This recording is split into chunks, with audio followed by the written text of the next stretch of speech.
ভৌতিক কথা পডকাস্টের ১১০ নম্বর এপিসোডে তোমাদের সকলকে স্বাগত। গতকালের এপিসোড মানে মহারাজ্যের এপিসোড তোমরা বেশ পছন্দ করেছ। আগের দিন তোমরা তো একটা খুব ডেঞ্জারাস ঘটনা শুনেছিলে, আজকেও তোমরা একটা বলতে পারো সেম টাইপের একটা ডেঞ্জারাস ঘটনা তোমরা শুনতে চলেছ। মেয়েদের পিরিয়ডসের সময় কেন তাদেরকে একটু সাবধানে থাকতে হয়, আজকের সেই ঘটনাটা সেটা নিয়েই। তো আজকের ঘটনাটা শুনে তোমাদের বেশ লাগতে চলেছে, তাই আমি একদম কথা বাড়াবো না, আমরা ভূতের রাজ্যে পাড়ি দেব। তোমরা তাড়াতাড়ি হেডফোনটা লাগিয়ে নাও, চুপটি করে বসে পড়ো। এখন আমরা পাড়ি দিতে চলেছি ভূতের রাজ্যে। হ্যালো শুভদীপা। হ্যাঁ দাদা বলো। বলো কেমন আছো? এই তো ভালো আছি, তুমি ভালো আছো তো? হ্যাঁ গো ভালো। তোমাকে বলেছিলাম না আমি মোটামুটি 7 দিন হয়ে গেল ফোন করবো আর হয় না। হ্যাঁ আমি ওই জন্য অধীর আগ্রহে বসছিলাম যে তোমার ফোনটা কবে ঢুকবে। আদতে তোমাকে যেদিন বললাম না আমি যে ফোন করছি সেদিনই আমার পাটা মচকে গেল। দেন ও আচ্ছা আচ্ছা আচ্ছা, এখন ঠিক আছে তো? ঠিক আছে এখন, মানে রিকভারি হয়েছে, ফাইন একদম। আচ্ছা আচ্ছা আচ্ছা, তাহলে তো খুবই ভালো। তো ব্যাপারটা হচ্ছে তুমি যে স্টোরির কথাগুলো বলছিলে, যে স্টোরি দুটো আমাকে বলেছিলে যে দুটো তুমি বলবে, তারপরে কথা হলো যে তুমি তোমার জীবনের একটা স্টোরি আছে সেটা দিয়ে শুরু করতে চাও আজকের এই এপিসোডটা। তো তুমি এক কাজ করো, তুমি যেটাতে কমফোর্টেবল, যেটাতে শুরু করলে মনে হয় তোমার ভালো হবে, হ্যাঁ তুমি সেটা দিয়ে শুরু করো, একদম প্রপার, একদম প্রথম থেকে, যাতে আমরা বুঝতে পারি বিষয়টা। হ্যাঁ তুমি শুরু করো। একদম প্রথমেই দাদা তোমাকে ধন্যবাদ এত সুন্দর একটা প্ল্যাটফর্ম দেওয়ার জন্য আমাকে। কারণ হয় না যে অনেকের মধ্যে অনেক রকমের ঘটনা ঘটে, বাট বলতে পারে না, এক্সপোজ করতে পারে না। সবাই ভাবে যে না, যে এখানে বলবো কি ভাববে, মানে ডিসকমফোর্ট ফিল হয়। ইয়েস এক্স্যাক্টলি, মানে অনেকের কাছে হয়ে যায় এটা হাসির পাত্র, যে দেখো এসব কি বলছিস তোরা, এসব কখনো হয় নাকি। তো অনেকে মানতে চায় না, কিন্তু এই যে একটা প্ল্যাটফর্ম তুমি সকল মানুষকে দিয়েছো, মানে একদম তোমার ঘরের মতো করেই বলতে পারে, যে তোমার কাছে একদম ফ্রিলি ভাবে। এবং আমাদের শ্রোতা বন্ধুদের সবাইকে আমার আন্তরিক ভালোবাসা, প্রীতি, শুভেচ্ছা। আশা করি সবাই ভালো আছেন। যাই হোক, আমি ঘটনায় ফিরছি। তো প্রথম ঘটনা যেটি, সেটা হচ্ছে আমার এবং আমার ফ্যামিলির সঙ্গে ঘটা। তো মানে একদম ইউনিক ঘটনা, যেটা আমি আশা করি অনেক ঘটনা শুনেছি, মানে রীতিমতো আমি এবং আমার মা প্রচন্ড পরিমাণে ফ্যান তোমার, প্রচন্ড পরিমাণে। মানে না, আমার এখন এক্সাম চলছে, তো আমাকে 2-2:30 অব্দি পড়তে হচ্ছে। আমার ইভেন কালকেও পরীক্ষা আছে, আর গতকাল পরীক্ষা ছিল, খুবই ভালো হয়েছে। বাট মা বলছে যে এবার শুনেছি না না, দাদার একটা ঘটনা শুনি তবে, মানে ঘুমের ওষুধের মতো কাজ করে মানে তোমার ঘটনাগুলো। যাই হোক, এবারে এটা আমার সঙ্গে যেই ঘটনাটা ঘটেছিল সেটা হচ্ছে 2022-এর ঘটনা। এবারে আমি তো একজন কলেজ স্টুডেন্ট, বাট কোথা থেকে ঘটনাটা আমার সঙ্গে ক্রিয়েট হয়েছে বা কোথা থেকে আমার সঙ্গে টার্ন নিয়েছে, সেই জায়গাটা আমি একটু হাইড রাখছি, কারণ একটুখানি পার্সোনাল ব্যাপার আছে। তো যাই হোক, তো 2022-এ শুরুর দিকে, ধরো না ওই 15-16 তারিখ মিডল করে, ফেব্রুয়ারির মিডল করে, তো হঠাৎ একদিন আমি আমার ঘর থেকে, মানে আমরা তো ব্রাহ্মণ, তো আমার বাড়িতে না খুব জাঁকজমক করে এভরিডে পুজো হয়। মানে আমার বাবা পুরো ভেজিটেরিয়ান, মানে খুব মানে কোথাও গেলে, মানে সামান্য আমরা যদি শুতেও যাই, আগে ভগবানকে নমস্কার করো, এই করো ওই করো, তারপরে আমরা শুতে যাই। যাই হোক, তো আমাদের ঘরে প্রতিষ্ঠা করা সব ভগবানই আছেন। তো একদিন আমি ফেব্রুয়ারির 15 তারিখ থেকে শুনতে পাচ্ছি আমার ঠাকুর ঘর থেকে, তো হঠাৎ শীষের আওয়াজ, মানে কোনো একটা ইয়াং ছেলে যদি শীষ দেয় যেরকম একটা আওয়াজ হয়, সেটা আমি শুনতে পাচ্ছি। তাহলে আমি ফার্স্ট দিন শুনেছি, আমি চুপ করেছিলাম। আমি ভাবছি যে ফ্ল্যাটে থাকি, মেবি ওপরে পাখি আছে, তো হয়তো পাখির আওয়াজ বা লাইনের কোনো প্রবলেম হবে, ওখান থেকে আওয়াজ। তো ওই দিনকে আমার মা বাবা দুজনেই শোনে, বাট আমরা তিনজন কেউ কিন্তু বলিনি ব্যাপারটা, যে আমরা এরকম মানে সাউন্ড শুনতে পাচ্ছি। তো 2 দিন গেল, 3 দিনের দিন তো আমার মা বাবার মধ্যে হঠাৎ করে, বিয়ে বাড়ি গেছিলাম, বিয়ে বাড়ি থেকে এসেছি, তো হঠাৎ করে মা বাবার মধ্যে না সামান্য ব্যাপার নেই, মানে যাদের মধ্যে এত সুন্দর একটা বন্ডিং, বাট হঠাৎ করে এত মানে ঝামেলা হয়, মানে মা বাড়ি ছেড়ে এই চলে যায় একটা ব্যাপার, মানে খুব আমি আপসেট হয়ে পড়েছি যে কোনোদিন এরকম ভাবে ঝামেলা হয় না বা কিছু। যাই হোক, বাবা না খেয়ে দিয়ে তো শুয়ে পড়লো দরজা ফরজা দিয়ে। এবারে আমি মাকে বলছিলাম যে ঠিক আছে, সবসময় তো মানুষের যেটা হয় যে মানুষ সারাদিন বাইরে থাকে, ছাড়ো তুমি ছাড়ো, কিছু হবে না। তো মা শুয়ে পড়লে সেদিনকে, তো 14 সেদিনকে মা রান্না করছে সকালবেলা আর বাবা পুজো করছে। মেবি সেদিনকে বৃহস্পতিবার ছিল। এবারে বাবা তাড়াতাড়ি পুজো করছে, বাবা ক্রিকেট কোচ, তো কোচিং এ বেরিয়ে যাবে বলে। এবার আমি মাকে বলছি, মা জানো তো আমি না 3-4 দিন ধরে ফিসের আওয়াজ পাচ্ছি। মা বলছে কিসের আওয়াজ পাচ্ছিস? আমি বলছি কেউ যদি সিটি মারে না যেমন আওয়াজটা হয় তেমনি আওয়াজ পাচ্ছি। তো মা বলছে যে আরে আমিও পাচ্ছি। এবারে আমি ডাইনিং এ বলছিলাম কথাটা, বাবাই তখন বলছে যে আমিও পেয়েছি আওয়াজটা। তো আমি তো মাকে বলছি যে না, এই ব্যাপারটা তো ঠিক না, আমরা পাচ্ছি, আমরা না ক্যাজুয়ালি সেদিনকে উড়িয়ে দিয়েছি ব্যাপারটা। আমরাও সেদিনকে ভেবেছি হয়তো ফ্ল্যাটের কোনো লাইনের কাজ হচ্ছে, দ্যাটস ওয়াই ওখানে আওয়াজটা হচ্ছে, যেটা নর্মালি আমরা ভাবি আর কি। হ্যাঁ হ্যাঁ হ্যাঁ হ্যাঁ, এক্স্যাক্টলি। তো তারপরে দিনে দিনে না জিনিসটা বাড়তে শুরু করলো, ঠিক আছে? মানে আমাদের ঘরে না, মানে যে কেউ ঢুকুক সবাই বলবে যে না প্রাণ আছে বাড়িটাতে। আমাদের তারপর থেকে ঢোকার পর, মানে কলেজ যেতাম, আসতাম, পড়িয়ে আসতাম, তখন না একদম ভালো লাগতো না ঘরে ঢুকতে, মানে একটা গা ছমছমের ব্যাপার, গা ভারী হয়ে যাচ্ছে, এরকম একটা ব্যাপার। তো একদিন এরকম সন্ধ্যেবেলা আমি ঘুমিয়ে আছি, মানে লিটারেলি দাদা তোমাকে আমি কি বলবো, আমার জাস্ট চোখটা খুলেছে, আমি জাস্ট ঘুম থেকে উঠবো, যেহেতু মা শাঁখ বাজাচ্ছে, যে সন্ধ্যেবেলা আমাদের মানে হিন্দু ধর্মে কি হয় যে শাঁখ বাজানোর পর শুয়ে থাকতে নেই। তো আমি উঠবো, তখন আমি দেখছি আমি স্পষ্ট বুঝতে পারছি একটা কালো ছায়া খাট দিয়ে উঠে আমার হাত দুটো চেপে ধরে আমার বুকের ওপর বসে আছে। বাবা! হ্যাঁ, আমি না কিছুতেই উঠতে পারছি, আমি লিটারেলি এখন তোমাকে ঘটনাটা বলছি আমার গায়ে কাঁটা দিচ্ছে এখনো। আমি না উঠতে পারছি না। আর আমি হনুমানজি, আমি এমনি দীক্ষিত, আমরা সবাই দীক্ষিত, আমি হনুমানজি মা কালীর বিভৎস বড় মানে ভক্ত। আমি না তখন সেটাও ভুলে গেছি যে ভগবানের নাম নেব। আর আমার গলায় সবসময় সারা বছর যাই হয়ে যায় না কেন, আমি যেখানেই যাই না কেন, আমি শুট করি, মানে মডেল, আমার তখন আমি তোমার লকেট খুলে পড়ি না। আমি যে না, তোমাদের যদি এর উপরে করা হয় করো, আর না হলে ছাড়ো, আমি জুয়েলারি কিছু পরবো না। আমি ওনাকে কোনোদিন আমার কাজ ছাড়া হতে দিই না। তো সেইবার আমার, যেহেতু আমি তোমাকে বলেছিলাম যে বিয়ে বাড়ি গেছিলাম, তখন আমি পাকামো করে কি আমি লকেট শুদ্ধ চেনটাকে খুলে রেখে দিয়েছিলাম। আচ্ছা। তো মানে কিছুতেই আমি উঠতে পারছি না। আমি সেই টাইমে এট দ্য মুভমেন্ট আমি ভুলেও গেছি যে হনুমানজির নাম নেব বা আমার গুরুদেবের নাম নেব। আমি না গোঙাচ্ছি রীতিমতো মা মা মা মা করে। এবার তখন একটু হালকা শীত শীত ছিল বলে ফ্যান চালেনি। মা না বুঝতে পেরেছে যে ও কিছু একটা বলছে হয়তো।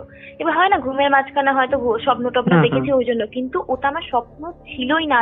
আমি মানে দেখেছি নিজের চোখে, মানে একটা কালো ছায়া এলো আমার বুকের উপর বসলো, হাত দুটো চেপে ধরলো। এবারে হয়েছে কি, এবারে মা ছুটে এসছে যে ও কি করছে দেখি। এবার এসে দেখে না আমরা ঘুমাচ্ছি, মানে হাফ আমার চোখ কিন্তু খোলা। মা আমাকে টেনে তুলতে পারছে না ওই শোয়া অবস্থা থেকে। মানে একটা ঝাঁকুনি এলো, আমি বুঝতে পারলাম, মানে সঙ্গে সঙ্গে গাটা আমার হালকা হয়ে গেল। এবারে এটা আমি রীতিমতো ঘেমে চান, মনে হচ্ছিল যে আমি মে জুন জুলাই মাসে রাস্তা থেকে গরম কাঠফাটা রোদ থেকে ঘরে এসেছি, ওরম ঘেমে চান। তো জল টল খাওয়ালো, অনেকক্ষণ পর ধাতস্থ হলাম আমি। এবার আমি মাকে বলছি, মা বলছে কি হয়েছে, তুই স্বপ্ন দেখেছিস? আমি বলছি না স্বপ্ন না, এরম ব্যাপার। মানে প্রথমে বিশ্বাস অতটা করেনি। আমার বাবা তো ছেড়েই দাও, যে ভগবান আছে যখন, বা আমার মনেই হয় না যে ভূতফুত কিছু আছে বলে। যাই আমি বলছি না মা, আমি পুরো দেখেছি। তারপর মা বললো না এই জিনিসটা তো ঠিক নয়, ঘর থেকে এরম আওয়াজ শোনা যাচ্ছে, ঘরে সেরকম কোনো প্রাণ নেই। তো ঠিক আছে, এবারে না ওই শীষের আওয়াজটা কিন্তু সব সময় আমার মা পেতে থাকলো, আমার এবং আমার বাবার থেকে। সারাক্ষণ রান্নাঘরে যাচ্ছে কানের কাছে মনে হচ্ছে কেউ নিঃশ্বাস ফেলছে, বাথরুমে যাচ্ছে মনে হচ্ছে কেউ নিঃশ্বাস ফেলছে। তো একদিন না ঘটনাটা খুব বাড়াবাড়ি পর্যায়ে চলে গেল। এবার আমি খুব ডিপ্রেসড হয়ে গেলাম জিনিসটাকে নিয়ে, যে কি আছে আমি দেখবো, এরকম ভাবে তো থাকা যায় না না। তো তারপরে একদিন আমি একজন আমাদের এখানে একজন গুণিন টাইপের আছে, মানে খুব সৎ লোক উনি, আমি ওনার কাছে গেলাম। এবারে যাওয়ার পর এবার আমার মা বলল যে যা তুই। আমি বললাম যে যাবো, আমার কেমন লাগছে। তো তারপর আমি হ্যাঁ হ্যাঁ হ্যাঁ হ্যাঁ তাহলে যাই, এরম ভাবে তো চলা যায় না। কি থেকে আমি না পুরো সেদিনকে ফ্ল্যাটে ঘুরে এসেছি, যে শোনো না ফ্ল্যাটে কি কাজ হচ্ছে। কেউ বলছে যে না ফ্ল্যাটের কাজ তো জানুয়ারিতে হয়ে গেছে। আর আমি যার বাড়িতে পাখি আছে তার ঘরে আমি গেছি, যে আন্টি শোনো না তোমার ঘরে কি পাখিগুলো আছে? বলছে না রে বাবু, আমি 3 মাস আগে আমি আমার বাপের বাড়ি পাঠিয়ে দিয়েছি। আচ্ছা তাহলে কোথা থেকে আসবি? এরম আওয়াজ তো মানে রীতিমতো হয় ওই ধরো না 17-18 বয়সী বা তার থেকে একটু এজের ছেলেরা যেভাবে মানে একদম সিডস দেয় ওরম ভাবে আওয়াজ হচ্ছে।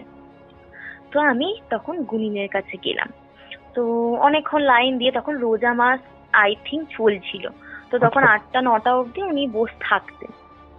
তো হওয়ার পর তো আমি ওনাকে বললাম যে দাদু এরম এরম ব্যাপার, তো আমি সারাক্ষণ এরম ভাবে শুনতে পাচ্ছি। উনি আমাকে বসিয়ে রেখে দিলেন, বলে দাঁড়া আগে এইসব কাজগুলো দাঁড়ি, তোরটা আমি শেষে শুনবো, কারণ এরম ঘটনা আমার কাছে খুব রেয়ার আসে, দাঁড়া। ঠিক আছে, বসে আছি। তখন কটা বাজে? 8টা, 8:30। তো তখন 8টা, 8:30 বাজার পর উনি আমাকে বলে এবার বলো ঘটনাটা মানে খুলে আমার কাছে। আমি বললাম যে দেখো এরম এরম ব্যাপার, আমি কি করব বলো, সারাক্ষণ ঘরের মধ্যে সিসের আওয়াজ হচ্ছে, এবারে ওই বলে না যে ভূতের আচর দেয়া ওরম কিছু,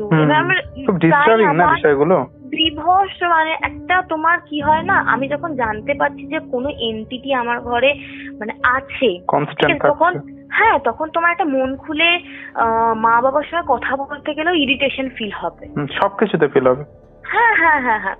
এবারে তারপরে তোমার হওয়ার পর উনি আমাকে বললেন দাঁড়া আমি একটু গুনিয়ে দেখি। এবার রোজা মাসে কি হয় না, এইসব গুনিনদের পাওয়ারটা ওনারা যেহেতু এত মানে ওনারা মানে আমাদের বাঙালিদের থেকে না ওনারা একটু বেশি মানে ওইসবে বিশ্বাসী হয় বা খুব মেনটেন করে জিনিসগুলো, যে টাইম টু টাইম খাওয়া বা না খাওয়া এইগুলো হয়। তো তারপরে উনি বললেন যে তখন খুব পাওয়ার থাকে ওনাদের, তো উনি অনেকক্ষণ ধরে গোনালেন, তখন প্রায় ধরুন না 9টা-15 এরম বাজে। তখন বললো যে দেখ তুই কি কোথাও এরম গেছিলিস কোনো সময় চুল টুল খুলে বা পারফিউম? আমি না পারফিউম প্রচন্ড পরিমাণে ইউজ করি, আমি না সবাই মানে আমার বাবা আর আমি প্রচন্ড পারফিউম ইউজ করি। আমি যাওয়ার মতো তো সেরম কোথাও, আমি বলতে ভালো করে ভেবে তুই আমাকে বল কোথায় গেছিলিস, সেসব চুল টুল খুলে বা অশুদ্ধ হয়েছিলিস, তখন তুমি আই থিঙ্ক বুঝতে পারছো আমি কি বলছি। তখন আমি বললাম যে অনেকক্ষণ ভেবে তারপরে আমার মনে পড়লো আরে আমি তো ওই জায়গাটায় গেছিলাম এরকম চুল খুলে, এরা মেয়েদের যে প্রবলেমটা যখন হয় মাসে, তখনই এরকম 3 দিনের মাথায় আমি গেছিলাম। তো বলছে যে ওইখান থেকে তোর ওই পারফিউমের গন্ধে আর চুলের গন্ধে তোর সঙ্গে ওখানে যে এন্টিটিটা ছিল সেটা তোর বাড়িতে অলরেডি এসে গেছে। এবার আমার তো শুনে একদম মানে কি বলবো, মানে মানুষের থেকে ঘটনা শুনেছি, বাট আমাদের সঙ্গে যে ঘটনাটা ঘটছে সেটা তো একটা বিশাল ব্যাপার না, যাদের সঙ্গে হয় তারাই বুঝতে পারে। এবারে আমার না তখন হাত পা ঠান্ডা হয়ে গেছে। আমি বলছি তুমি কি বলছো এগুলো? বলছে হ্যাঁ রে এরম এরম হয়েছে তোদের। আমি বলছি তাহলে এর থেকে উপায়? বলছে দেখ যে এসে সে কিন্তু খুব স্ট্রং একজন এসছে, তোদের 3 জনের মধ্যে কারোর একটা ক্ষতি করবে তবেই সে যাবে, না আনলে কিন্তু যাবে না। আমার তো মাথায় হাত পড়ে গেছিল। এবার আমি সেই টাইমে আমি আমার মাকে ফোন করেছি, মা এরম এরম বলছে আমি কি করব। তারপরে মা তো শুনে অবাক, যে মা বলছে আমাদের ঘরে এত ভগবান পুজো আচ্ছা সবসময় হয়, ধূপ ধুনো সবসময় করছে, শাক বাজছে। তারপরে হওয়ার পর কি এটা আমি কি করবো? আমি বলছি দাঁড়াও আমি দাদুর থেকে সলিউশন বের করি। দাদুকে বললাম দাদু কি করবো আমরা, মানে এরম ভাবে তো থাকা যায় না ঘরে, নয় ও থাকুক নয় আমরা থাকি, এরম একটা ব্যাপার। তো তখন দাদু কি করলো না একটা তাবিজ দিল, বললো যে ঘরে ঝুলিয়ে রাখ, আর এই জল টল পোড়া দিয়েছিল, তো বলেছিল যে ওটা প্রত্যেকদিন ঘরে ছেটা আর দে মানে ধূপ দে, ধূপটার মধ্যে মন্ত্রপুত ধূপ ছিল, আর আমাকে একটা তাবিজ দিয়ে দিয়েছিল, বলেছিল এটা 15 দিনের মাথায় এর যদি কাজ শেষ হয়ে যায়, ও যদি বাড়ি থেকে চলে যায় তবে কিন্তু এটা খুলে যাবে, আর কোনো রকমের মানে এই সবজি কাটছিস বা খাওয়ার দাওয়ার এইসব খেয়ে কিন্তু তাবিজে হাত দিবি না, তাহলে কিন্তু রিয়াকশন কেটে যাবে। মানে এটা সত্যি, মানে সামান্য উনি যদি ঝাড়িয়েও কাউকে ওষুধ দেয় না, মানে যদি অশুদ্ধ ভাবে কেউ হাত দেয় বা ড্রিঙ্ক করে ওই ওষুধে কেউ যদি হাত দেয়, মানে আপনা হতেই মানে যতই টাইট করে তুমি বাঁধো না কেন সঙ্গে সঙ্গে ওষুধ খুলে পড়ে যাবে। এবারে আমি তো এলাম, আসার পর তারপরে আমার তো একদম হয়ে গেছে ওখানে এইসব শুনে, যে এতদিন লোকের মুখে শুনতাম যে এনটিটি আছে, এনটিটির অ্যাক্টিভিটি আছে, কিন্তু এই আমার বাড়িতে চলে এসছে, এবার আমি কি করব? মিনিমাম তো কাজটা হতেও তো মিনিমাম টাইম লাগবে, 3-4 দিন, যাই হোক এত পাওয়ারফুল একটা এনটিটি আর বহু বছরের এনটিটি। তো আমি বললাম যে কেন এই সিস্টেম আছে কেন? বলছে দেখ তোদের বাড়িতে তো এত পুজো আচ্ছা হয়, ঠিক আছে? তো পুজো আচ্ছার জন্য ও তোর সঙ্গে চলে এসছে, এবার চারদিক দিয়ে তো ও আবদ্ধ হয়ে গেছে যে কিভাবে আমি বেরোবো, মানে এটা তো পসিবল না আমার পক্ষে বেরোনো। ও যে দীর্ঘশ্বাসটা পড়ছে না, ওটাই তোদের মনে হচ্ছে শীষের আওয়াজ। আমি বলছি কি বলছো গো? আমি বলছি হ্যাঁ। তখন বলছে হ্যাঁ এটাই সত্যি। উনি খুব মানে একদম ঠিকঠাক বলে না, খুব ভালো কাজ মানে করে।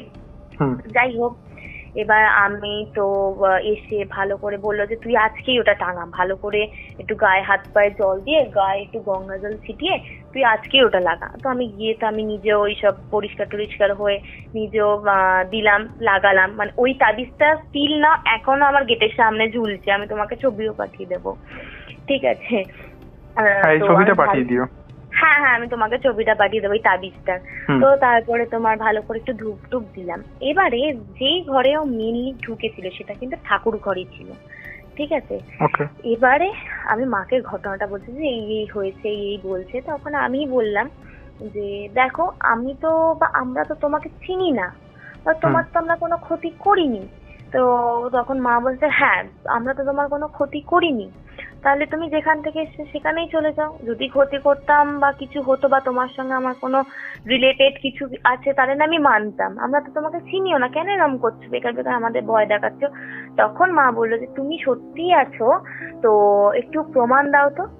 বিশ্বাস করবে না দাদা, মানে কানের সামনে এত জোর একটা সিটি মেরেছে, মানে লিটারেলি আমাদের কানে তালা পড়ে গেছে। আর আমরা তো চিৎকার করে এই ঘরে ছুটে পালিয়ে গেছি, বাবা ছিল তো তখন ওখানে বাবার একজন বন্ধুও ছিলেন।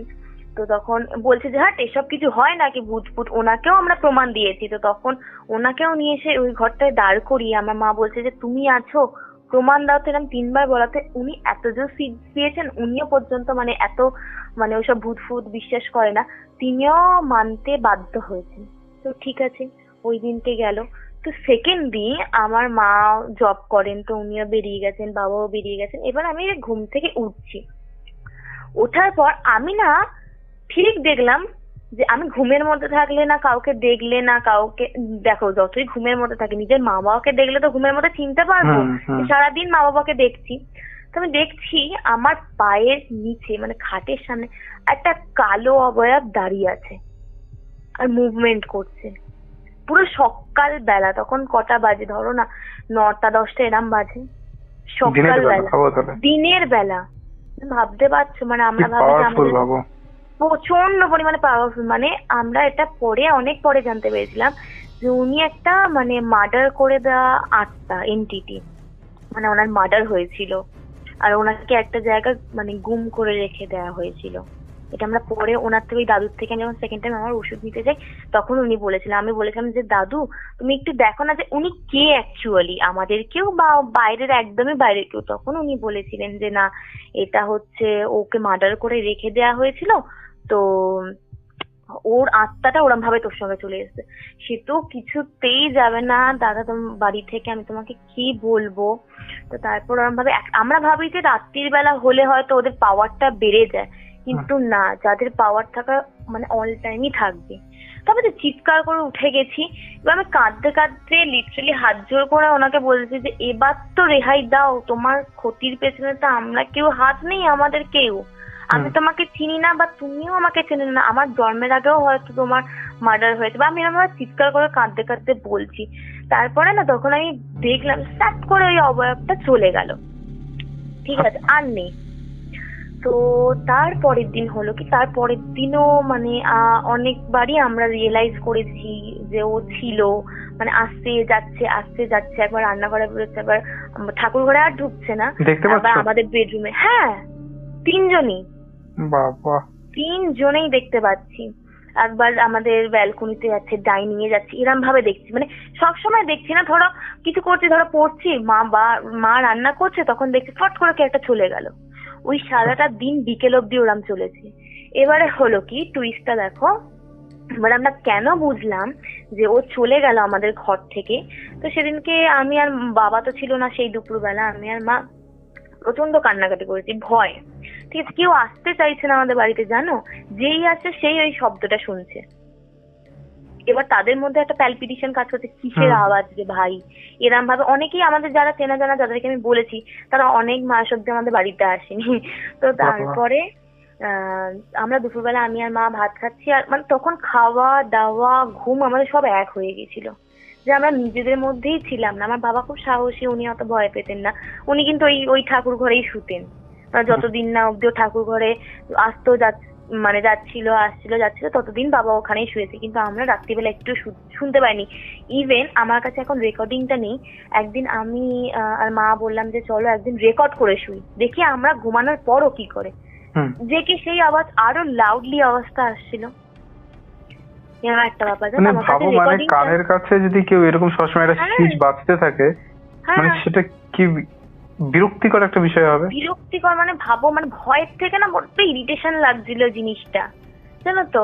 তারপরে মানে এমন একটা ব্যাপার, শোনো, আমার ফোনে, মানে ফোনটা আমি যবে কিনেছি তবে থেকে যে রেকর্ডিং গুলো হয়েছে স্টিল নাও এখনো অবধি কিন্তু সব আছে, শুধু ওটা ছাড়া। মানে অটোমেটিক গায়েব হয়ে গেছে, অটোমেটিক মানে আমার মানে 10 বছর আগেকার পুরনো ফটো মানে আমার কাছে এখনো আছে, কিন্তু ওই রেকর্ডিংটা আর নেই। দুদিন পরে একদমই মানে আমি বলছি কখন হয়েছে ঘটনাটা। দুপুরবেলা আমি পরপরই আসো যেখান থেকে আসছিলে। হ্যাঁ, আমি দুপুরবেলা মায়ের কাছেও বলছিলাম যে এরম তো আর চলতে পারা যায় না, নয় ও থাকুক নয় আমরা থাকি, এরম ভাবে তো চলতে পারা যায় না। তো আমার পাশের বাড়ি এক ঠাম্মা আছে আমাদের সামনেই, তোমার মা রক্ষাকালীর মানে খুব খুব জাগ্রত মন্দির আছে। তো উনি কি করলেন, মায়ের খাড়া ধোয়া জল আর বেদি ধোয়া জল আমাদের এনে দিলেন। তো বলছে যে, আমার মায়ের নাম সুজাতা, মাকে বললো সুজাতা তুমি সারা ঘর ছড়াও, দেখো না কি হয়। সেদিনকে দুপুরবেলা খুব ভালোভাবে মানে পুজো আচ্ছা হয়েছে, ধূপ ধুনো পড়েছে, মায়ের জল দেওয়া হয়েছে, প্লাস ওই দাদুর জল পোড়াটা দেওয়া হয়েছে। তো দেওয়ার পর দেখলাম বিকেল থেকে যে জিনিসটা মানে গোটা 15 দিন ধরে চলেছে, সেই জিনিসটা থেকে একটু মনে হচ্ছে ঘরের মধ্যে প্রাণ ফিরে এসছে। এবারে তোমার হওয়ার পর তো আমি বিকালবেলা পড়াতে চলে গেছি, মা তো একজন রিসেপশনিস্ট, মাও বেরিয়ে গেছেন। তো বাবা এসছে, এবার বাবা তো পুরোহিত, উনি পুজো টুজো করেন এসছে সন্ধ্যেবেলা অফিস থেকে এসে। এবারে বাবার যে শরীর খারাপ হয়েছে, বাবা আমাদের কাউকে কিচ্ছু বলেনি। আমিও ন্যাচারালি মায়ের কাছে আমার পড়ানো হয়ে গেছে, আর তখন আমার সামনে মানে পরীক্ষা হয়ে গেছিল, তো মায়ের কাছে গেছি, মাকে বললাম চলো আমি আর তুমি বাড়িতে একসঙ্গে ফিরি, মানে রাস্তা দিয়ে একা যেতেও ভয় করছে তখন। মানে ওই দাদু বলে দিয়েছিলেন যে তোরা সবসময় যতটা পারবি একা যাওয়াটা কোথাও অ্যাভয়েড করবি, বিশেষ করে তুই, মানে আমাকে বলে দিয়েছিলেন। ঠিক আছে। এরপরে মা এসছে, এবার এসে মা রান্না বান্না করবে। তো আমার বাবার এরকম কোনো দিন জানে যে যত শরীর খারাপই হোক বাবা অন্তত খেয়ে শোয়, কিছু একটা খেয়ে শোয়। তো কিছুতেই বাবা সেদিনকে খেলো না। এবারে আমার মায়ের টেনশন হচ্ছে যে কি ব্যাপার খেলো না যে এই মানুষটা। আমি মাকে আবার বলছি দেখো বাইরে কোথাও কিছু হয়েছে নাকি, কিছুতেই খেলো না। এবারে তখন 11টা বাজে, এবারে বাবা বললো যে না আমি শুয়ে পড়ছি আজকে। যে মানুষটা রাত্রি 1টা অব্দি 12:30 অব্দি আমাদের সঙ্গে গল্প করে, শুয়ে পড়ছি। আমি বললাম ঠিক আছে, শরীর টরীর হয়তো খারাপ। আমি বললাম কি জ্বর এসছে, ওষুধ দেবো? তখন বলছে না না জ্বর টর কিছু আসে না। বলছে কি হয়েছে বলো? বলছে কিছু না, আমি আজকে খাবো না। বললাম ঠিক আছে। এরপরে বাবা ঘরে এসছে, আর প্রথমে ছিটকিনি লাগিয়ে দিয়েছিল ঘরে। এবারে মা বললো যে তোমার বাবার এমনি হার্টের পেশেন্ট, 2বার অ্যাটাক হয়ে গেছিল, তো মা বললো যে না তোমাকে দরজা দিতে হবে না, তুমি নর্মালি দরজাটা ভিজিয়ে দাও। আর মাকে বলছে চলো তাহলে আমরা খেয়ে দে একটু সিনেমা টিনেমা দেখে তাহলে শুয়ে পড়ি। মা বলছে হ্যাঁ হ্যাঁ চল চল। এবারে বাবা ওই ছিটকিনিটা খুলে দিয়েছে। তারপরে মা মানে বলে না ভগবান আছে, এবার মায়ের কিন্তু বাবা শুয়ে পড়ার পর এই ঘরে আর আমরা কেউ ঢুকি না, যে পাতলা রকম থাক সারাদিন মানুষটা খাটাখাটনি করে আর যাবো না। বললো ঠিক আছে আর যাবো না। তো তারপরে কি একটা খুব মানে প্রয়োজন ছিল না, মানে জিনিসটা হয়তো আমার এখন মনে পড়ছে না, হয়তো না নিলেও হতো, কিন্তু তখন মা তোমার ঘরে আসে, এসে দেখে মানে অন্ধকারের মধ্যে বাবা দাঁড়িয়ে আছে, দাঁতে দাঁত লেগে গেছে, চোখটা মনে হচ্ছে দাদা তোমাকে কি বলো ঠিকরে বেরিয়ে আসবে। মা না ভয় পেয়ে, এত স্বাস্থ্যবান লোক, প্লাস 6 ফুট 2 ইঞ্চি আমার বাবা লম্বা, সেই লোকটা না ধরে রাখা যাচ্ছে না। এবার আমি কানে হেডফোন দিয়ে কিছু একটা শুনছিলাম, তো ন্যাচারালি আমার কানে কোনো আওয়াজ আসছে না। সেই সময় দেখো, অন্য সময় আমি কানে কিন্তু একটা হেডফোন দিয়ে রাখি, একটা হেডফোন খুলে রাখি, বাট আমি সেই দিনকেই দুটো হেডফোন কানে দিয়ে রেখেছি। মা এই ঘর থেকে যে অতক্ষণ ধরে চিৎকার করে যাচ্ছে, আমার কোনো হুঁশ নেই, আমি এন্টারসে ভিডিও বা কোনো মুভি টুভি দেখছি ফোনে। মা তখন ছুটে এসে কি করেছে, হেডফোন ওটা ধরে টান দিয়েছে, একটা হেডফোন তো ছিঁড়েই গেল, টান দিয়েছে, বলছে তোকে কখন ধরে বলছি তুই শুনতে পাচ্ছিস না? আমি বলছি, কি হয়েছে? বলছে তোর বাবাই র্যামের অবস্থা। আমি বলছি, কি? এবার আমাদের বাড়িতে তো কান্নাকাটি, আমি বাবাইকে বলছি তুমি বসো, তুমি বসো, সেই লোকটা কিছুতেই বসবে না। আমি বলছি কি হলো, এখন রাত্রি 11:30 11:45 বাবা, আমি কাকে ফোন করব? তখন মোটামুটি হালকা হলেও শীত আছে, কাকে ফোন করব, কি করবো, না মাথা কাজ করছে না। এবার কিছুতেই লোকটা বসছে না, এবার না শক্ত, মানে বিশ্বাস করার মনে হচ্ছে আমরা 100 কিলো লোহাকে ধরে আছি, এরকম একটা ব্যাপার। আমি মা মিলে বসাতে পারি না। আমার মা বলছে কি হলো তোমার, কি হলো, কথা বলো কথা বলো, কিছুতেই না। স্টিল না, আমরা কি কোনো প্রবলেম হলেও চোখের পাতা অন্তত ফেলি, 7.5 মিনিট হয়ে গেছে লোকটার কোনো চোখের পাতা পড়ছে না দাদা। স্টিল নাও একভাবে তাকিয়ে আছে, মানে চোখ দুটো মানে ঠিকরে বেরিয়ে আসবে। আমি তো বিশাল কাঁদছি। এবার আমি কলেজের কয়েকজন সিনিয়র, যেহেতু আমি ইউনিয়ন করি, কলেজের কয়েকটা সিনিয়রকে আমি ফোন করে রাখলাম যে বা ইন কেস যদি কোনো দরকার পড়ে তোমরা একটু হেল্প করো। যাই হোক, পাশের বাড়ির তো সব, আমাদের চিৎকার শুনে বাবা বসেনি, কিন্তু পাশের বাড়ির লোকজন চলে এসছে। এবারে যাই হোক, আমাদের একজন ফ্যামিলি ডক্টর আছেন, উনি আমাদের খুব ক্লোজ, ওনাকে ফোন করা হলো। তো এসছি তখন না, বিশ্বাস করবে না, যখন ওই জিনিসটা ঘটছে, ঠিক আছে, তখন আমার কিন্তু ওই যে হাতের যে ওষুধটা দেয়া ছিল না, ওই তোমার মাদুরি টাইপসের কিছু, ওটা কিন্তু ঢিলে হতে শুরু হয়ে গেছে, আমার কিন্তু মাথায় নেই, বুঝলে তো, আমার কিন্তু ঢিলে হতে শুরু করছে। এবার আমার তখন আর কি মাথায় রাখে বলো, বাবার ওরম হয়েছে। তো তারপর তো আমি তো মাথায় হাত, এবার উনি এসেছেন, উনি এসে উনিও বসাতে পারছেন না বাবাকে। তখন কিন্তু অলরেডি 10 মিনিট হয়ে গেছে যে বাবার চোখে কিন্তু পাতা পড়ছে না। এবার আমি তো প্রচন্ড ভেঙে, মানে মা তো রীতিমতো কেঁদেই যাচ্ছে, কোনো কথা বলতে পারছি না। মামার বাড়ি থেকে দিদা মামারা সবাই ছুটে এসছে, কাছাকাছি আমার মামার বাড়ি, ছুটে এসছে। এবারে খুব জোরে ওই আঙ্কেল, আমাদের ডক্টর আঙ্কেল ধাক্কা দিয়েছে, মনে হলো যে একটা অত ভারী মানুষটা কিছু, মানে কিছুটা ওনার শরীর থেকে ছেড়ে দিল। তখন বসে পড়েছে বাবা খাটের ওপরে। দেন তারপরে পড়েই না, আর কোনো সেন্স নেই বাবার। তখন উনি বিপি ফিপি চেক করলেন, কোনো প্রবলেম নেই দাদা, বিশ্বাস করুন না, কোনো প্রবলেম। তারপরেও বাবাকে আবার ইসিজি করতে পারছিলাম, কোনো কিচ্ছু ধরা পড়েনি। নানা রকম টেস্ট করতে দিয়েছিলাম যে যাও তুমি আগে করে এসো, যেহেতু তোমার দুবার অ্যাটাক হয়ে গেছে। আমি ভেবেছি ন্যাচারালি ওটাই কিছু হয়েছে, হয়তো হয়তো এই সব ভাবতে ভাবতে কিছু একটা লোকটার একটা মানে কোনো রোগ ধরা পড়েনি। তো তারপরে হলো কি, তো ওই দিনকে তো মা বাবার কাছেই ছিল, আমি পাশের ঘরে চলে গেলাম, দিদা ছিলাম যে না, তখনও তো মনের মধ্যে কাজ করছে যে ও আছে, ভয় লাগছে। দিদাকে বললাম তুমি আমার সঙ্গে থেকে যাও। তো পরের দিন বিশ্বাস করবে না, আমি কিন্তু শুতে গেছি, আমার কিন্তু স্পষ্ট মনে আছে আমার হাতে মাদুরিটা ছিল, ঠিক আছে। আমি খাটের মধ্যে আমার যদি কিছু জিনিস পড়ে যায়, ঠিক আছে, আমি তো নিশ্চয়ই পরের দিন খুঁজে পাবো কোনো না কোনো জায়গায়। তো তারপরে হলো কি, পরের দিন ঘুম থেকে জাস্ট উঠেছি, উঠে না আমার ডান হাতটা মনে পড়েছে, এই কালকে তো একটুখানি মাদুরিটা ঢিলে ঢিলে হয়েছিল, আমি আবার ভালো করে মানে একটু টাইট করবো বলে হাত দিচ্ছি, আমার হাতে কোনো মাদুরিই নেই। আচ্ছা, ভাবতে পারছো, মানে কোনো মাদুরিই নেই। আমি পুরো খাট নাবিয়েছি সেদিনকে, আন্টিকে দিয়ে, আমার বাড়িতে যিনি কাজ করেন সবকিছু, আমি পুরো খাট নাবিয়েছি। তুমি পুরো খাট মানে খোঁজো তো, দেখো তো কোথায় আছে আমার কালো মাদুলি। এত বড় মাদুলি কোথায় যাবে, হাওয়ায় তো উড়ে যাবে না। তো আমার কিন্তু মাথায় তখন ছিল না যে উনি বলেছিল যে ও তোর বাড়ি থেকে চলে যাওয়ার সময় তোর কিন্তু হাত থেকে ওটা খুলে পড়ে যাবে, ঠিক আছে। তো তখন আমি তো তখনই দাদুকে ফোন করলাম, দাদু তখন বলছে ঠিক আছে তুই বিকালে আয়। এবারে আমি বিকালে যাওয়ার পর দাদুকে সব বললাম যে এরম হয়েছে। তখন উনি বললে যে ও টার্গেট করেছিল তোকে যেহেতু মাদুরিটা দিয়ে দিয়েছিলাম, আমার বাবার কাছে তো একদম পইতে ফইতে আছে, যতই হোক তো কত কিছু করতে পারেনি, কিন্তু একটা সাময়িক ক্ষতি করার চেষ্টা করেছিল, কিন্তু তোর বাবাকে পজেস্ট করেছিল, মানে তোর বাবাকে নিয়ে যাওয়ার টার্গেট করেছিল, যেহেতু তোমাকে পারছে না। হ্যাঁ, আমি তো ভয় পেয়ে গেছি, কেঁদে ফেলেছিলাম কথাটা শুনে। বলছে ও চলে যাওয়ার সময় কি করেছে, প্রমাণ সমেত দাদু কিন্তু ওখান থেকে কাজ করতে আমাকে কিন্তু বলেনি, মানে ওনার সঙ্গে আমাদের খুব ভালো রিলেশন, মানে আমার দাদু আর ওই দাদু খুব ভালো একটা বন্ডিং ছিল।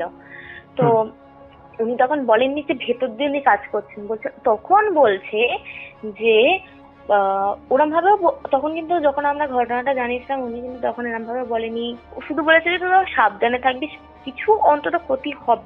আমি না অতটা বুঝতে পারিনি তখন। উনি যখন আমাকে খুলে বললেন যে ও আমি তোদেরকে বলিনি যেহেতু তোরা আরো ভয় পাবি বলে, ও কিন্তু নয় তোকে টার্গেট করেছিল, তোর মাকে নয় কিন্তু তোর বাবাকেও টার্গেট করেছিল, যে কোনো দুজনের মধ্যে একজনকে নিয়ে যাওয়ার। আচ্ছা। তো তখন ও বললো যে আমি এখান থেকে কাজ করেছিলাম, ওকে একদিন আমি ডেকেছিলাম আমার কাছে যে কেন তুই ক্ষতি করছিস। তখন ও বলেছিল যে না আমার ওই মেয়েটাকে খুব ভালো লেগেছে, ওর গন্ধে আমার ভালো লেগেছে, তো আমি ওকে নিয়ে যাবো। তখন দাদু ওইসব অনেক কাজ বাজ করে ওদের ভেতরে যে কাজগুলো হয় করে ওকে বলেছিল যে তুই এই বাড়ি ছাড়বি, আর না হলে তোকে আমি এমন জায়গায় বন্ধ করে পাঠিয়ে দেব, তুই কিন্তু আর জীবনেও কোনোদিন তুই কিন্তু জন্ম নিতে পারবি না, এরকম একটা কিছু বলেছিল ওকে। ওই ভয়ে ও কি করেছিল, যেদিনকে বলেছিল তারপরে দিন, আই থিঙ্ক উনি শুক্রবার দিন বলেছিলেন, শনিবার দিনকে ওরা রাত্রিবেলা চলে যায়। আর দাদু বলেছিল যে প্রমাণ সমেত, ইভেন তুমি জানো দাদু আমাকে হাতে দেখাচ্ছে যে তাবিজটা দেখ। আমি না তখন হচ্চকিয়ে গেছি। আর যদি আমি মনেও করি উনি আমাকে নতুন কিছু দেখাচ্ছেন, এরকম ভাবে পুরোনো তাবিজ আর নতুন তাবিজের মধ্যে কিন্তু মানে আকাশ পাতাল তফাৎ থাকে, যেহেতু কার্ড দেয়া ছিল। তুমি দেখবে একটা কার্ড পরে থাকলে কি পুরনো হয়ে যায় না জিনিসটা, ওই জিনিসটা কিন্তু আমি বুঝতে পারি। আর আমি এতদিন ধরে একটা জিনিস পরে আছি, 15-20 দিন ধরে, আমি চিনবো না আমার জিনিসটাকে? বলছে এই দেখ। আমি না অবাক, আমি তোমার কাছে কি করে এলো? বলছে ওই যে রাত্রিবেলা যে ওই 11টা 11:30 নাগাদ তোর ঘর থেকে বেরিয়েছে, প্রমাণ সমেত নিয়ে এসে যে ও তোদেরকে এবার ছেড়ে দিল, মুক্তি দিল তোদেরকে এবারে। আচ্ছা, সেই তাবিজটা নিয়ে গেছে ও? হ্যাঁ, তাবিজটা দাদুর কাছে ছিল। আমি না প্রায় 3-4 মিনিট স্টপ একদম। আমি ঠিক মানে আমি তখন রিয়েলাইজ করতে সত্যি এটা ঘটেছে আমাদের সঙ্গে এতদিন ধরে। আমি কি বলছো দাদু তুমি? বলছে দেখ তোর ওই তাবিজটার মধ্যে না একটা পিঙ্ক পিঙ্ক সুতো জড়ানো ছিল, জানো তো? আমি ওই সুতোটার মধ্যে পিঙ্ক পিঙ্ক সুতো জড়ানো ছিল, আর মাঝখানে একটু সাদা মানে লাল লাল লাল লাল ছিট ছিল, পুরো সেম টু সেম আমার তাবিজ।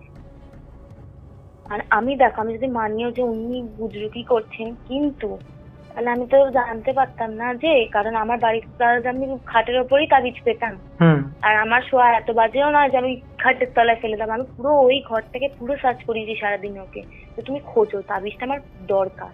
তারপরে যখন আমি গেলাম তখন বলেছে না এবার তোদের বাড়ি ছেড়ে চলে গেছে, আর কোনোদিনও ফিরে আসবে না। মানে ওই 15টা-20টা দিন না দাদা, তোমাকে আমি কি বলবো, মানে চোখের জলে আর নাকের জলে হয়েছে, বিশেষ করে আমার আর মায়ের। সারাক্ষণ মানে ড্রেস চেঞ্জ করতে গেলেও ভয় লাগছে যে কোথায়ও দাঁড়িয়ে আছে রে বাবা।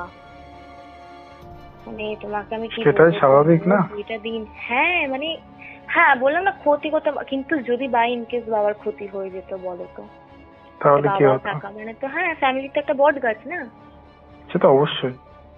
মানে এত আমরা ডিপ্রেস ছিলাম, তারপরে বিশ্বাস করবে না ঘরে আমাদের মনে হচ্ছে সত্যি প্রাণ ফিরে এলো। তারপর থেকে আর আমাদের সঙ্গে সেরকম কিছু হয়নি, টুকিটাকি মাঝে সাথে কিন্তু আমি দেখতে পাই, যেখান থেকে জিনিসটা এসছে না আমি কাউকে না কাউকে দেখতে পাই কিন্তু এখনো মানে আমি ওই জিনিসটা তোমার কি বলে মানে অভ্যেস হয়ে গেছে জিনিসটা দেখতে দেখতে, মানে ওকে দেখতে পাই কিনা আমি জানি না, বাট আমি কাউকে দেখতে পাই একদম। মানে আমি তোমাকে বলছি আমার দেখা মানে একদম মানুষের মতোই ফিগার থাকে, চোখ কান মানে পুরো মানে কান থাকে, হাত পা সবকিছু বডি স্ট্রাকচারটা পুরো মানুষের মতোই থাকে, কিন্তু পুরো ব্ল্যাক কালারের একটা ছায়া থাকে, ডিপ ব্ল্যাক কালারের। আমি ওরম কিছু দেখিনি, কিন্তু আমি দেখেছিলাম পুরো কালো অবয়ব, একটা সোজা লম্বা মোটা লাঠি যেমন একটা অবয়ব হয়, আমি ওরম অবয়ব দেখেছি। আবার খাটের আমার ওই দিকে যাচ্ছে, বাঁ দিকে যাচ্ছে, একবার ডান দিকে যাচ্ছে। আমি তখন ঘরে একা। ও তো ঘরে দেখছো তুমি? হ্যাঁ ওটা আমি ঘরেও দেখেছিলাম, আর যেখান থেকে জিনিসটা এসেছে সেখানেও আমি কাউকে না কাউকে মানে খুব কপাল ভালো না থাকলে দেখতে পাই। না অমাবস্যা যদি আমি সেখানে যাই সেখান থেকে আমি দেখতে পাই আমি। ইভেন আমি না আমার 2-3টে বন্ধুরাও দেখতে পেয়েছিলাম, আমরা তখন চুপ ছিলাম, কাউকে কিছু বলিনি। 3 দিন পর যখন একসঙ্গে খেতে বসেছি, না আমার বাড়িতে একটা ছোট করে গেট টুগেদার হয়েছিল, খেতে বসেছি, তখন আমাকে বলছে জানিস আমি দেখতে পেয়েছি। আচ্ছা আরে আমিও তো দেখতে পেয়েছি, তখন আমি ভেবেছি মনের ভুল, কিন্তু 3 জনের তো একসঙ্গে মনের ভুল হবে না না, মানে কি বলবো। আমি ওই জন্য না কোনো ওই অমাবস্যা বলো বা শনিবার বলো আমি সেখানে যাই না। আর না একবার শিক্ষা হয়েছে আর না, বড্ড বড় ঝড় গেছে, মানে হয়নি ক্ষতি সেরকম ভাবে সাময়িক, কিন্তু ক্ষতি হতে কতক্ষণ ছিল বলো দাদা? না, তোমার এফেক্টটা চুল খোলার জন্য শুধু না, কি কারণ, আরো মেন যে কারণে হয়েছিল সেটা বুঝতেই পারছো কি কারণে হয়েছিল। মেন ওই কারণেই হওয়ার পসিবিলিটি বেশি থাকে, কারণ আগেও তো আমি পডকাস্ট করেছি, তো মানে পসিবিলিটি ওই জন্যই বেশি থাকে আর কি, ওই কারণেই। আমি সমস্ত মানে আমার যে শ্রোতা বন্ধুদের আমি সবাইকে বলছি যে অন্তত এই সময় বা চুল খুলে, বিশেষ করে শনিবার, বৃহস্পতিবার এসব দিন, মঙ্গলবার কোথাও যেন হয় না, অনেকে বিয়ে বাড়ি পড়ে যায় বা অনেক অনুষ্ঠান বাড়ি, চুল খুলে পারফিউম দিয়ে একদম না দাদা, কে যে কখন পজেস্ট হয়ে যাবে না কেউ বলতে পারে না, একটা কেরিয়ারটাই নষ্ট হয়ে যায় তার। সেটাই তো, সবকিছু উল্টো পাল্টা হয়ে যাবে না, একটা রুটিন থাকে, তো রুটিনটা তো ডিসব্যালেন্স হয়ে যাবে। যখন এই ঘটনাটা ঘটছিল না, তখন আমি পুরো মানে একদম রোগা ছিপছিপে হয়ে গেছি। আমার মাথার থেকে চুলও কত পড়েছে তুমি জানো, আমার এত বড় চুল, মোটা চুল মানে পড়ে গেছে। এখন মানে রিকভার হয়ে গেছে জিনিসটা, কিন্তু প্রচুর চুল উঠতো, প্রচন্ড পরিমাণ চুল উঠতো। খেতাম না, দিতাম না, সবসময় খিচখিচে হয়ে থাকতাম, কেউ কিছু বলে সহ্য করতে পারতাম না। আর ঠাকুর দেবতা তো ছেড়েই দাও, ঢুকতামও না ঘরে, এরকম একটা হয়ে গেছিলাম। তাই জন্য আমি রিকোয়েস্ট করছি সমস্ত শ্রোতা বন্ধুদের, অন্তত চুল খুলে বা এই সময় মেয়েদের যে প্রবলেমটা চলে, এই সময় তোমরা প্লিজ এদিক ওদিক করো না, যতটা পারো সেফলি নিজেদেরকে গার্ড করো, রাখার চেষ্টা। হ্যাঁ, এটাই আমাদের সঙ্গে ঘটেছিল দাদা। হ্যাঁ, তুমি আরেকটা স্টোরির কথা বলছিলে, যেটা তোমার কোনো পরিচিতর কারোর সাথে ঘটা, তাই না? হ্যাঁ, ওটাও একদম খুবই মানে আমার কাছে তো খুবই ভয়ানক লেগেছে। এটা আমি একটু ছোট করেই বলছি তোমাকে। তো এটা একটা রিলেশনশিপ নিয়ে, ঠিক আছে? না, তুমি চাইলে ডিটেলসও বলতে পারো, সমস্যা নেই। হ্যাঁ, ডিটেলস এটা তোমার ঘটেছে হাওড়া, কিন্তু হাওড়া কোন প্রপার জায়গাটা ঘটেছে আমি সেটা বলবো না। এটা আমার এক রিলেটিভের থেকে শোনা, এই রিসেন্ট ঘটনা, ডিসেম্বরের ঘটনা। তো শুনেছি, এবার ও গেছিল সেই জায়গাটায়, তো আমাকে ভিডিও কল করেও দেখিয়েছে যে দেখো এই সিচুয়েশন। তো হয়েছে, আমার যে রিলেটিভ আছে সে হচ্ছে বিজনেসম্যান, ঠিক আছে? এবার হয় না যে পাশাপাশি সব বিজনেসম্যানরা থাকে, তাদেরই একজনের সঙ্গে ঘটনাটা ঘটেছিল। তো ওনার 2 মেয়ে, ঠিক আছে? বড় মেয়েটির সঙ্গেই ঘটনাটা ঘটেছে। তো বড় মেয়েটি হয়েছে কি 3-4 বছর আগেকার থেকে একটু ছেলেকে খুব ভালোবাসতো। এবার ছেলেটাও ওকে ভালোবাসতো কিনা আমি বলতে পারবো না, নাহলে এই সিচুয়েশনটা ক্রিয়েট হতো না। এবারে মেয়েটি খুব একটা বড় নয়, মোটামুটি ওই ধরো না ফার্স্ট ইয়ারে পড়ে। তো তোমার হওয়ার পর এবারে ছেলেটা খুব নিডি ঘরের, এবং মেয়েটি খুবই সম্ভ্রান্ত পরিমাণে। এমনও হয়েছে মেয়েটি মানে বিজনেস চলাকালীন, ধরো হয় না বিজনেসম্যানদের এত টাকা এসে জমা করে রাখে, ওখান থেকে টাকা নিয়ে ছেলেটাকে দামি আইফোন কিনে দিয়েছে। বাকি যে টাকাটা নিয়েছিল ওই আলমারি থেকে, সেই টাকা যেটা ধরো আইফোন কিনে হয়ে গেল, যে টাকাটা বেঁচেছে ওই টাকাটা ছেলেটাকে দিয়ে দিয়েছে। না, তুমি নিয়ে নাও, এটা তুমি রাখো। এতটাই ভালোবাসতো মেয়েটা ছেলেটাকে। এরপরে বাড়ির লোক জানতে পারে যে স্বাভাবিক বাড়ি থেকে 1-2 লাখ টাকা যদি চলে যায়, স্বাভাবিক খোঁজ করবে যে কোথায় গেল টাকাটা। হ্যাঁ, এবার মেয়েটির বাবা মেয়েটিকে জিজ্ঞেস করে যে কোথায় গেল। অনেক মারধর করার পর মেয়েটি বলেছে যে এরম ব্যাপার। তো তখন 3-4 বছর আগেকার একটা সব মা বাবারই একটা ইয়ে থাকে যে না বাবা, আমি এই বিষয়ে বকবো, যদি আমার মেয়েটা কিছু করে বসে তাহলে আমি কি করবো।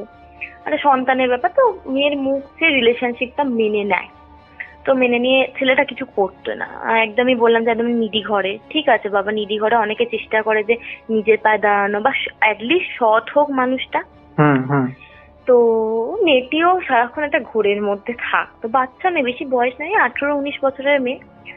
তো একদিন হলো কি, ওই বাবাটা মেয়েটাকে বললো ঠিক আছে, আমি ওকে বিজনেস দিয়ে সাজিয়ে দেবো, তুই সুখে থাক ওর সঙ্গে, আর তুই একটু বড় হয়ে যা, একটা রেজিস্ট্রি ম্যারেজ করে আমি রেখে দেবো, যে একটা শিওর হয়ে যাওয়া। তো মেয়েটি বললো ঠিক আছে, খুব আনন্দ, যেহেতু বাড়ি থেকে মেনে নিয়েছে চট করে, তো মানে সাধারণ ফ্যামিলি থেকে মানে এরকম ছেলেদের তো মানে না, সেখান থেকে মেনে নিয়েছে, খুব আনন্দের একটা বিষয়। তো কি হয়, 24শে ডিসেম্বর 2023-এ মেয়েটি ছেলেটিকে বলে যে হয় যে 25শে ডিসেম্বর সব কাপেলরা যেটা সাধারণ ব্যাপার ঘুরতে যায়। তো মেয়েটি ছেলেটিকে বলে যে শোনো না, এরকম ভাবে আমাকে একটু ঘুরতে নিয়ে যাবে। তো তখন ছেলেটি বলে না গো, আমার হবে না, বিকজ আমার একটু কাজ পড়ে গেছে, তুমি তো বুঝতেই পারছো, এবার তুমি একটু বড় হয়ে যাবে, রেজিস্ট্রি ম্যারেড হয়ে যাবে, তো তোমার বাবার থেকে আমি কত নেবো, আমি তো নিজের পায়ে দাঁড়াতে চাই। তো মেয়েটা শুনে খুব খুশি হলো যে না বাবা আমার জন্য অ্যাটলিস্ট চেষ্টা তো করছে, চলো। এবারে যাওয়া হলো না 25শে ডিসেম্বর। এবার হয় না যে দুজনেরই কমন একটা ফ্রেন্ড হয় যে সবার হোয়াটসঅ্যাপে থাকে, মানে ছেলেটার দিক দিয়ে মেয়েটার দিক দিয়ে। তো কি করে ছেলেটা এতটা মানে অসভ্য, সে একটা মেয়েকে নিয়ে অন্য জায়গায় ঘুরতে যায়। আচ্ছা। এবারে ঘুরতে যায় এমন ভাবেই ছবি তুলে হোয়াটসঅ্যাপে ও আপলোড করে, মানে স্ট্যাটাস দেয়, যাতে মনে হচ্ছে যে সত্যি ওই ছেলেটা আর ওই মেয়েটার রিলেশনশিপে আছে। তো তখন ছেলেটা মানে বুদ্ধি করে কি করে যে ওর যে গার্লফ্রেন্ড আছে তাকে হাইড করে দেয়। হাইড করে দেওয়ার পর ওর মাথা থেকে আউট হয়ে যায় যে মেয়েটার ফ্রেন্ডটা ওর হোয়াটসঅ্যাপে আছে। সেটা দেখে কি করে, ওটা স্ক্রিনশট তুলে মেয়েটাকে পাঠিয়ে দেয়। এবার ও তো আকাশ থেকে পড়ে যে আমি এত ভালোবাসলাম ছেলেটাকে, ওরকম ভাবে চিট করতে পারলো, খুব কান্নাকাটি ভেঙে পড়ার মতো। কিন্তু মেয়েটাকে বাড়ির লোককে কিন্তু জানতে যায়নি যে এত ঘটনা ঘটে গেছে। তো মেয়েটার সঙ্গে ঠাকুমা রাত্রিবেলা শুতো। তো সেদিনকে রাত্রিবেলা বলে, ওই ধর না 25শে ডিসেম্বর ঘুরতে 26শে ডিসেম্বরটা ঘটনাটা ঘটেছে। 26শে ডিসেম্বর রাত্রিবেলা ঠাকুমাকে বলে যে তুমি আজকে তোমার ঘরে এসো, আজকে আমার সঙ্গে শুতে হবে না, আমার তো সামনে পরীক্ষা, আমি প্রজেক্ট করবো, লাইট জ্বলবে, তোমার শরীর ভালো না, তোমার ঘুম আসবে না। তো ন্যাচারালি এরকম ভাবে কথা বললে নিশ্চয়ই কেউ বিশ্বাস করবে না যে মেয়েটার মাথায় কিছু চলছে। ঠাকুমা শুতে যায়। এবার শুতে যাওয়ার পর কি হয়, পরের দিন 10টা 11টা হয়ে যায়, দরজা খুলছে না। 11টা অব্দি নর্মাল ছিল, কারণ ভাবছে যে হয়তো রাত অব্দি পড়েছে, ঘুমাচ্ছে। যখনই 11:30 বেজে গেছে, তো তখন ওর বাড়ির লোকে স্ট্রাইক করেছে, আরে বাবা আমার মেয়ে তো এতক্ষণ ঘুমায় না, দরজা ধাক্কিয়েছে, খোলেনি। তখন ওর মায়ের একটু চিন্তা হচ্ছে, তখন সবাই মিলে দরজাটা ভেঙে দেখে মেয়েটা বসে বসে জানলায় গলায় জড়িয়ে দিয়েছে। তুমি জানো, বসে বসে জানলায় মানে ধরে খাটের সঙ্গে। ওটাই তো কেউ ওখানে মানে মানতে পারছে না যে কি করে, হাউ ইজ ইট পসিবল। তো তোমার জানলায় বসে বসে দিয়েছে। আর দড়িটা কি, ফাঁস লাগালে একটা টান ব্যাপারটা থাকে, টেনে যায় দড়িটা। নর্মালি দড়ি মানে ঝুলছে, ঠিক আছে, এরম একটা ব্যাপার। তো বাড়ির লোককে তো সেদিনকে যে ঘটনাটা ঘটেছিল, তো মেয়েটার তো অনেকক্ষণ পর ওই পোস্টমর্টম হয়ে তারপরে ওর বডি এসেছিল, মানে বাড়ির লোককে লিটারেলি ধরে রাখা যাচ্ছে না। বাড়ির বড় মেয়ে হয় না, বাচ্চা মেয়ে, খুব কান্নাকাটি। তখন ওর ফোনটা চেক করে, তো চেক করার পর দেখতে পায় যে ছেলেটা ওকে চিট করেছে। মানে বাড়ির লোক তো জানে না যে বাবা মেয়েটা আমার দিল কেন গলায় যদি, আমরা তো এরকম কিছু বলিনি, ওকে বলেছি ন্যাচারালি বিয়ে দেবো তোর, আমি ওকে দান করিয়ে দেবো। কি এমন হলো, মানে এটাও ফোন দেখে বোঝা যায় ছেলেটা রীতিমতো মেয়েটাকে ড্রাগস নিয়ে আসতো, জানো। কি বলবে বলো, আজকাল কাকে তুমি বিশ্বাস করবে, মানে 4 বছরের রিলেশনশিপে মেয়েটা বুঝতে পারেনি ছেলেটা তো খারাপ। তো তারপরে বাড়ির লোক কি করেছে, বাড়ির লোক যেহেতু পয়সা কড়ি আছে, ছেলেটাকে জেলে দিয়ে দেয়। থানায় ছিল 1 সপ্তাহ পর। হওয়ার পর ছেলেটার মামা হয়তো এই সোর্স লাগিয়ে ছেলেটাকে বাড়ি নিয়ে আসে, ঠিক আছে। মা বাবা পলাতক, আর ছেলেটাকে এমন জায়গায় রেখেছিল যাতে কেউ ওকে ধরতে না পারে, জানো পাবলিকের হাতে বললে এমনি মার খেয়ে যাবে ও। এবারে হওয়ার পর এবার মামা ছেলেটাকে বলে যে দাঁড়া, আমি একটু বাজার তো কিছু নেই, আমি বাজার করে নিয়ে আসি। হ্যাঁ, ছেলেটা নর্মালি এতটা বাজে ছেলে, দেখো তোর জন্য একটা মেয়ে মারা গেল, তুই হাসছিস রীতিমতো, বন্ধু বান্ধবকে সবাইকে ফোন করে ইয়ার্কি ঠাট্টা মেরেছে। মামা ফিরে এসে মানে যেই লোকটা দেখে গেল যে ভাগ্নে আমার হাসি খুশি আছে, ফোন দেখছে, টিভি দেখছে, নিজের আনন্দে আছে, এসে দেখে মানে খুব একটা বেশিক্ষণ না, আধা ঘন্টার মধ্যে এসে দেখে ছেলেটা সেম ভাবে যে এদিকে মেয়েটা মুখ করে সুইসাইড করছে সেই দিকেই মুখ করে জানলার ওপরে বসেই সেম ভাবে গলা দিয়ে মারা গেছে। মানে বুঝতে পারছো, মানে চোখ দুটো ছেলেটা ঠিকরে আছে, মানে দেখে মনে হচ্ছে ছেলেটা বিভৎস কিছু দেখে একটা ভয় পেয়েছে। আচ্ছা, মানে তাহলে ভয় পেয়েছে, ঠিক আছে, ভয় পেয়ে তাহলে মারা যায়নি, নিজে সুইসাইড করেছে। হ্যাঁ সুইসাইড করেছে, ওইটা অবধি তো ঠিক ছিল, ঠিক আছে, কিন্তু তারপরে তোমার সুইসাইড করছে তো কান্নাকাটি পড়ে গেছে।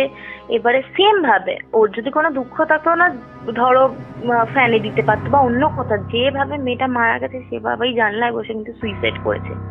ঠিক আছে। এবার মামাটা যেহেতু বিয়ে থা হয়নি, ভাগ্নিকে খুব ভালোবাসতো। তো তারপরে তোমার মামাটা কদিন পর তোমার ওই ওরকমই ওঝার কাছে গেছিল। তো উনি গনিয়ে বলেছেন যে ওর প্রতিশোধটা নিয়েই তবে গেল, মানে ও এসেছিল এই মেয়েটা নিতে ওকে। তো ভাগ্নে প্রথমে দিতে চায়নি গলায় দড়ি, কিন্তু মেয়েটা ওকে জোর করিয়ে দিয়েছে।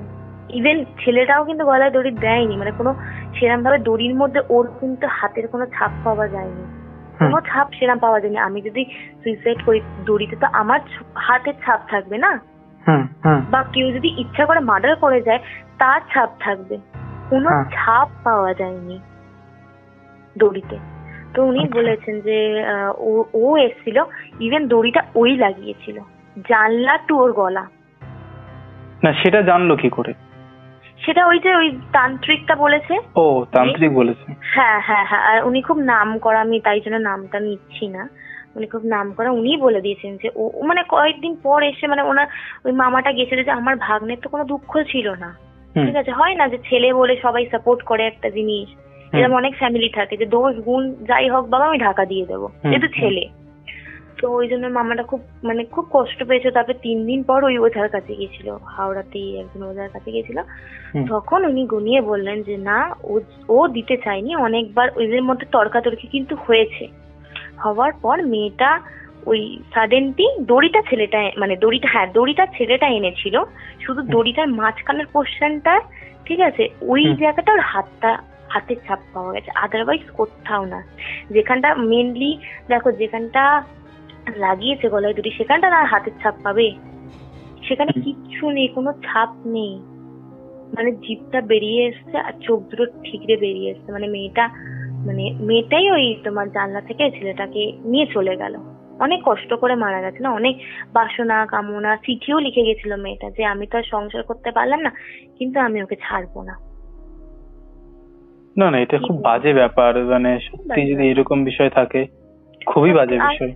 আর এটা আমি মানি যে কারোর জন্য নিজের জীবনটাকে আমি কেন দেবো আজকে, এটাও তো ভুল, এটা একদমই ভুল। আমি একদম এই সুইসাইড জিনিসটাকে একদম আমি অপছন্দ করি। যে মানুষগুলো আমাকে জন্ম দিল, বড় করলো, এতটা বড় করলো, আমার সবকিছু মানলো, আজকে দুদিনের ছেলের জন্য বা দুদিনের মেয়ের জন্য সুইসাইড করবো? সেটাই, কি বলবে বলো? হ্যাঁ সেটা সুইসাইড করার কি ছিল, ও অন্য ব্যবস্থা করতো। হ্যাঁ অন্যভাবে রিভেঞ্জ নিতে, যে না আমি নিজের পায়ে দাঁড়িয়ে দেখিয়ে দেবো, বা সেটাও ছেড়ে দেব, অন্য আরো ভালো ছেলেকে আমার লাইফে এনে দেখিয়ে দেবো, ওসব না করে ও সুইসাইড করলো। আসলে কি হয়ে যায় বলো তো দাদা, যখন জিনিসটা যখন নিজেদের মধ্যে আর না থাকে, মানে পুরো পাড়া প্রতিবেশী আত্মীয় স্বজন হয়ে যায় না, তখন মানুষ এমনি একটা ডিপ্রেশনে চলে যায় যে কি বলবে সব লোক মুখে, আমি কি জবাব দেবো। হ্যাঁ আমি এত ঝামেলা করে মানিয়ে টানিয়ে এত কিছু করলাম, সেটাই, এত ভালোবাসলাম যে ছেলেটাকে, মানে ওর তো ভালোবাসার যোগ্যই নয়। মেয়েটা যে হারে মানে দেখতে সুন্দর, মেয়েটার প্রোফাইল মানে মেয়েটার ফ্রেন্ডে আমার ছিল, ঠিক আছে, আমি তারপরে আনফ্রেন্ড করে দিয়েছিলাম যেহেতু একটা ওরা আমার সঙ্গে ঘটনা ঘটার পর। ওর প্রোফাইলটা করার পর লক ছিল, এমনি প্রোফাইল লক করে রেখেছিলাম, নাহলে আমি তোমাকে পাঠাতে পারতাম, কিন্তু পাঠাতে তো পারবো না, লক প্রোফাইলে স্ক্রিনশট করা যায় না, আমি খুঁজেও পাই না মেয়েটাকে ফেসবুকে। আর কি হচ্ছে মেন ব্যাপার, এটাই ছিল তোমার আজকের আমার দুটো ঘটনা। না এই ঘটনাটা শুনে খারাপ লাগলো খুব। হ্যাঁ গো, আশা করি তোমার বা শ্রোতা বন্ধুদের ভালো লাগলে। আমার কাছে আরো অনেক ঘটনা আছে, মানে হয়তো আমার সঙ্গে হয়নি, অনেকের সঙ্গে হয়েছে, তারা যারা আমার কাছে শেয়ার করেছে তারা তো সবসময় সব প্ল্যাটফর্ম পায় না বলার জন্য, বা অনেকে ইতস্তত মনে করে যে বলবো কি না, হ্যাঁ এক্স্যাক্টলি। তো ওই জন্য অনেক ঘটনা আমার কাছে আছে, তো যদি ভালো লাগে আমি অন্যদিন আবার শোনাবো তোমার। একদম একদম একদম থ্যাংক ইউ গো, thank you so much. Welcome, most welcome. তোমাকে তো থ্যাংক ইউ দেওয়ার কথা, এত সুন্দর একটা প্ল্যাটফর্ম দিলে, ভালো লাগলো শেয়ার করে। একদম ঠিক আছে গো, শেষ করছি তাহলে। হ্যাঁ হ্যাঁ দাদা ঠিক আছে, ঠিক। হ্যাঁ। তো এই ছিল আজকের পডকাস্ট, আশা করছি তোমাদের বেশ লেগেছে। কেমন লেগেছে তোমরা অবশ্যই সেটা কমেন্ট করে জানিয়ে দিও। তোমাদের মধ্যে এখনও যারা এই পরিবারে যুক্ত হওনি তারা যুক্ত হয়ে যেও। তোমরাও যদি এরকম ঘটনা শেয়ার করতে চাও তাহলে অবশ্যই শেয়ার করতে পারো। আমাদের টিমের হোয়াটসঅ্যাপ নাম্বার থেকে শুরু করে সমস্ত সোশ্যাল মিডিয়ার লিঙ্ক তোমরা ডেসক্রিপশন সেকশানে পেয়ে যাবে। তো আর দেরি কিসের, কন্ট্যাক্ট করে নাও। তো আজকের মতন এখানে শেষ করছি, আবার দেখা হবে নতুন কোনো ঘটনা নিয়ে।